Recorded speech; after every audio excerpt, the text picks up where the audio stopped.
Hey guys, welcome back to my channel. As you guys can tell from the title of this video, I'm going to be talking about Reese's first month of life.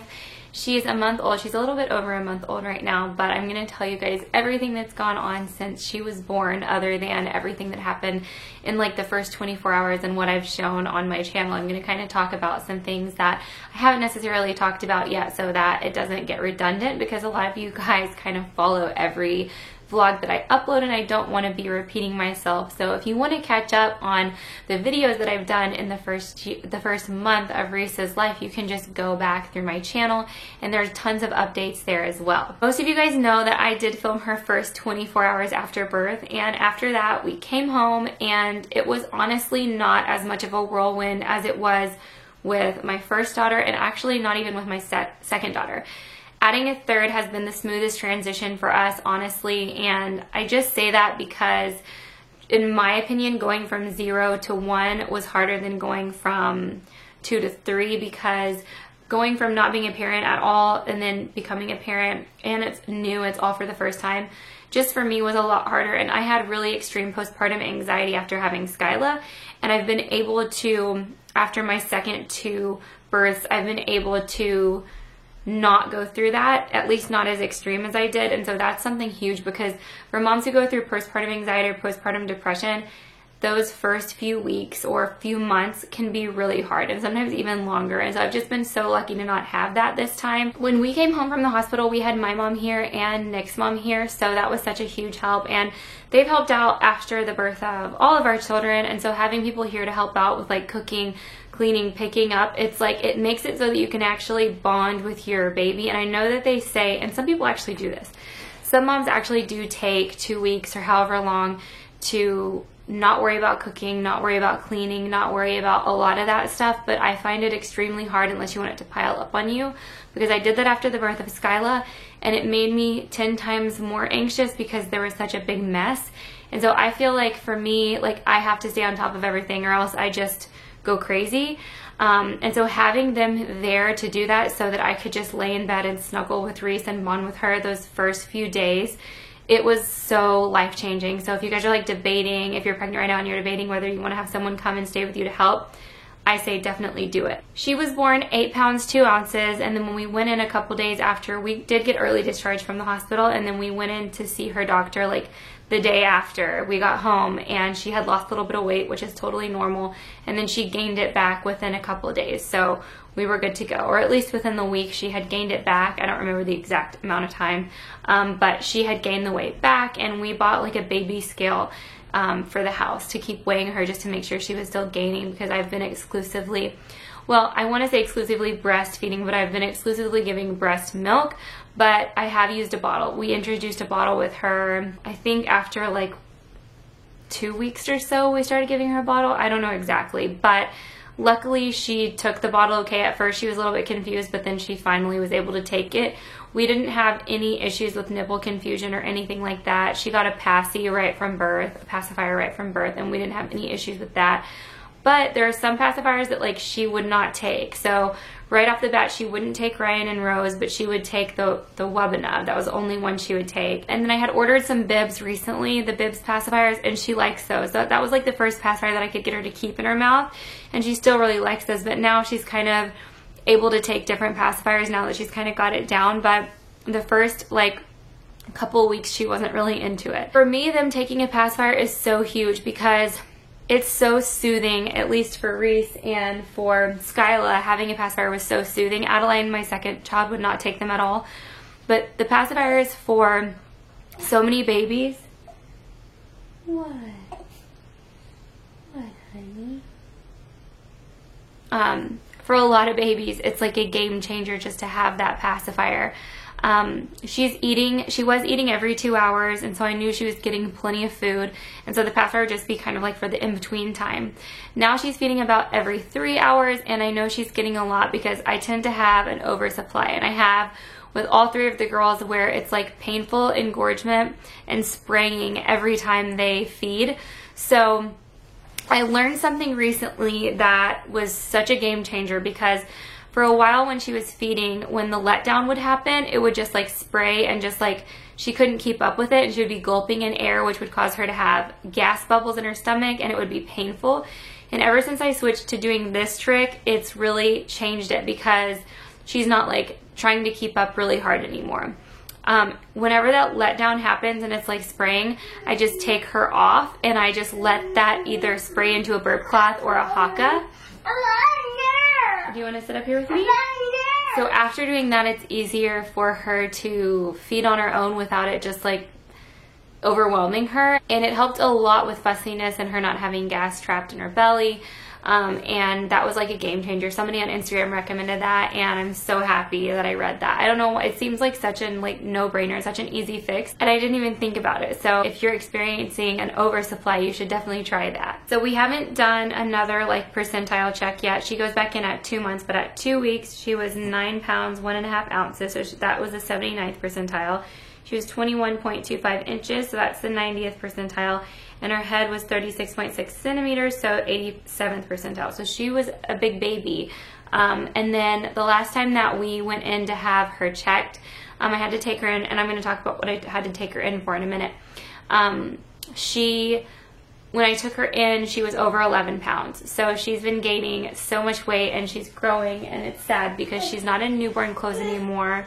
My second baby is back here. She refused to be out there, so she's going to hang out with me while I film this. Hopefully we can get it done. So she's not in newborn clothes anymore. She's in 0 to 3 and some 3 to 6 months, which is so, like, the one she's in right now is, like, this is going to be the last time she wears it because it's getting to be too small, and it's crazy how fast, like, the time goes by.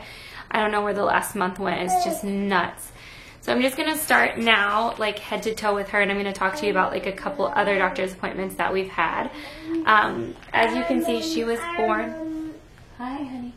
As you can see, she was born with dark hair, and she's got, like, not as much hair as Skyla, my first daughter, but she's got quite a bit of hair for a 1-month-old. Sadly, they had to shave it because she had to have ear wells put on, and what those are, I have 2 videos on that, so if you want to know more in depth about ear molds, I'm not going to talk too much about them today, just because I've talked like fully in depth in other videos. She had to have ear molds put on because when she was born, her ears were misshaped.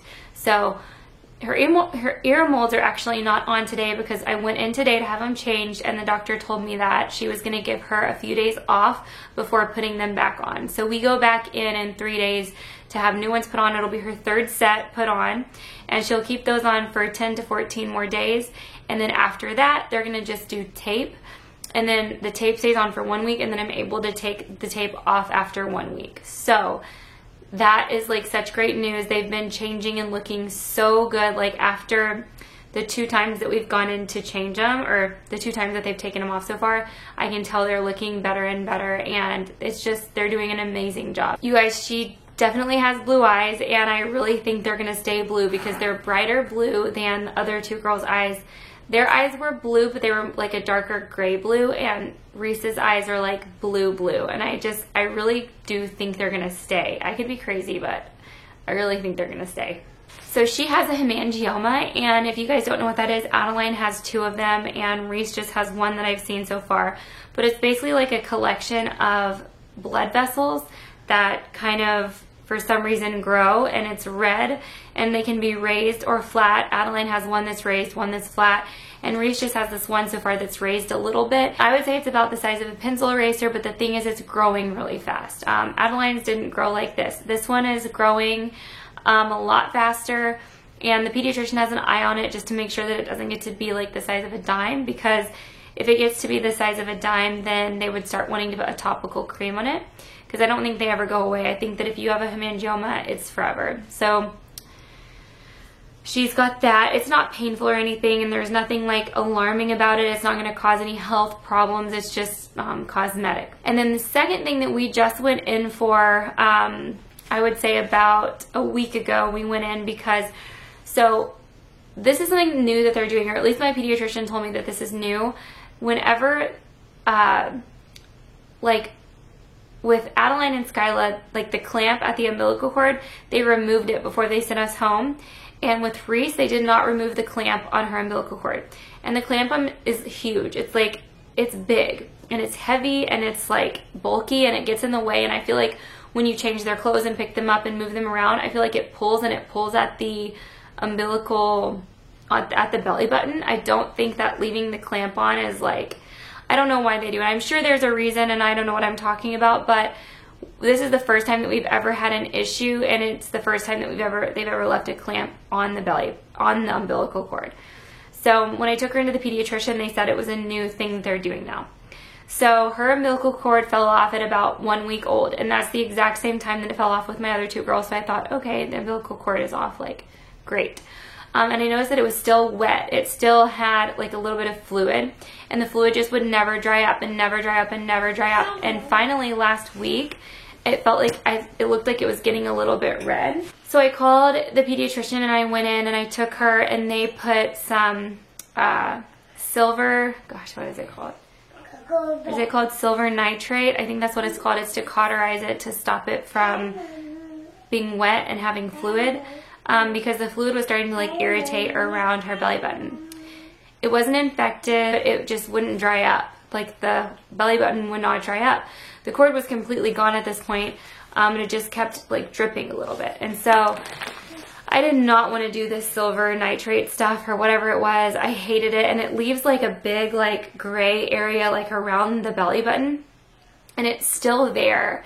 And so I just did not want to do it, and I was like trying to find any alternative to not do it, but I didn't know what to do at that point, so I just went ahead and let them do it. Like, I don't know if it has, like, I did read that like the side effects from doing that could be a rash, like an allergic reaction or something, which thankfully she didn't have, and it seems to be totally fine. It stopped it from leaking. Like, it's completely dried up now. It's not wet at all anymore, so it worked, but I just hated doing that, like putting chemicals or whatever. I don't even know what's in silver nitrate, but I know it cauterizes it. It's supposed to be painless. Like, she didn't make a peep. She didn't act like it hurt at all. She wasn't fussy afterwards. She acted totally normal throughout the whole thing. So I do believe that it's not painful, but I just really did not want to do it. But that was the appointment that I went in, and she was over 11 pounds. So that's crazy, but I was excited to see that she's gaining weight so well. She's in a size 1 diaper right now. With my first two daughters, I waited until they were 2 months old to take them out of the house. I specifically waited until they had had their first round of vaccinations to leave the house and like go out and do things. I think I may have taken Skyla at 6 weeks because I couldn't take it anymore. And I may have taken Adeline a couple times before she was 2 months, but I was so cautious and so paranoid with my first two about them getting sick. My first because it was my first. My second because it was flu season and there was a really bad strain of the flu going around. But this time with Reese, I've been a lot less scared. For one, the flu hasn't really hit yet. I know that the flu is starting and everyone's getting their flu shots, and I know like it's starting. But I know like I've learned a lot more since having my first two. And I've become less stressed and less worried about what I used to be worried about. She had all of her tests that we've had since she was born have come back normal. She had her infant blood screening where they do the heel prick and test her blood. That actually just came back today, normal. In the hospital, they had the hearing test.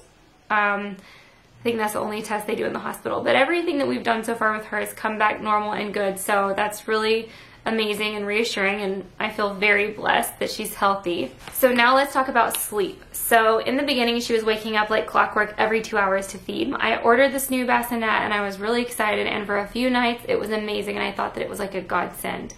And then after like going back and forth, where like one night she would just love it, the next night she would hate it, and back and forth, I gave up on it. I'm not gonna lie, I gave up on this new. And some people are saying just like push through, like they'll eventually love it, and maybe I should start trying it again.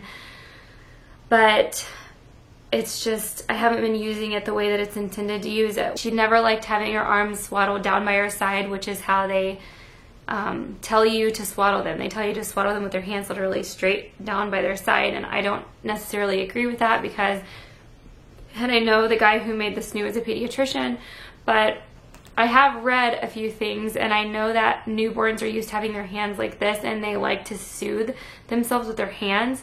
And so having their hands strapped down by their sides just doesn't seem natural to me, and she just didn't like, she would scream and freak out when I would put her in it. There's other ways to swaddle them, like you can swaddle them outside of the band around that's supposed to hold their hands down. You can put their hands out of it. Tried that. She still hated it because she couldn't get her hands through the center. She likes to sleep with her hands like up, just above her head, out like this, just completely like a starfish. She just doesn't like to be swaddled. Honestly, even in a regular swaddle, she's just not about it. She likes to sleep with her arms up over her head, and I know that most babies like love to be swaddled, so I think a lot of babies love the snoo, but it just really hasn't worked for us, and it's still here. I should probably send it back unless I plan on trying it again, which I might, because some people say, like I said earlier, it doesn't work in the beginning, but then it starts to work later. So we will see about that, I guess. But now I'm going to tell you guys the items that have been like full-blown staples for us that I feel like have just been super important, that I feel like I need to have in the first month of life. And the first thing is this boppy lounger. This I could not like do without. We do have a Mamaroo and a swing. We have a bouncer as well, but we don't ever use that. But like if you're gonna only get one thing, like for us at least with all of my kids, it's been this boppy lounger to lay them on because they love being propped up to just be chilling next to you. You're awake. The boppy lounger is, I would say, probably my #1 baby item. If somebody was gonna ask me like what one thing should I definitely have, I just have to say the boppy lounger. Like you can put it anywhere. We take it with us when we travel. It's just, it's everything. So definitely get a boppy lounger. I have been loving this brush. It's from Amazon and I will link it, but I love brushing your hair with this brush because it's so soft and it's an Amazon find, which is amazing. The next thing is the Bibs pacifier, which is the one she's using right now because it's one of the only ones I could really get her to take other than the Wubbanub. And she just loves these. For some reason, like the bulb is bigger and it just makes it easier for them to keep in their mouth. The next thing is the Seedlings line by Young Living. They have diaper rash cream, lotion, oil, wipes, and they've got lavender in them and it just smells so, so good. So I love the Seedlings line and I would say this is a staple for us. And then the only other two things that I feel like we have to have, like there's not that many things in the first month of life. I mean, I know you have to have a car seat and a bassinet and all of that. But like just items that I think like that we use on an everyday basis that are important. She's starving. Hold on, I'm gonna put this up like this. The only other two items that we use on like a regular basis are the baby vitamin D, because when they're breastfeeding they don't get like they need more vitamin D, so we use vitamin D drops, and then the Gerber Soothe probiotic drops. Other than these things, like there's not a lot of stuff like during the first month that I feel like you like absolutely have to have. Only one other thing, and that is the Dom sound machine for your room, and then if you're traveling they make a travel one. I think it's called the ROM. So I lied. Those are the only other things that I think are like absolute 100% must-haves. I'll link those month 1 must-haves below, and I'm actually wearing this really awesome, it's a nursing nightgown, so the top like pulls up. It's so cute. I have 3 colors, so I'll link this too because I love it for nursing. But that's it for this video. I hope you guys enjoyed it. Please give it a thumbs up if you did, and make sure you're subscribed to my channel and hit the thumbs up button if you haven't already, and I'll see you guys in my next one. Bye. Yeah, it is just enough to get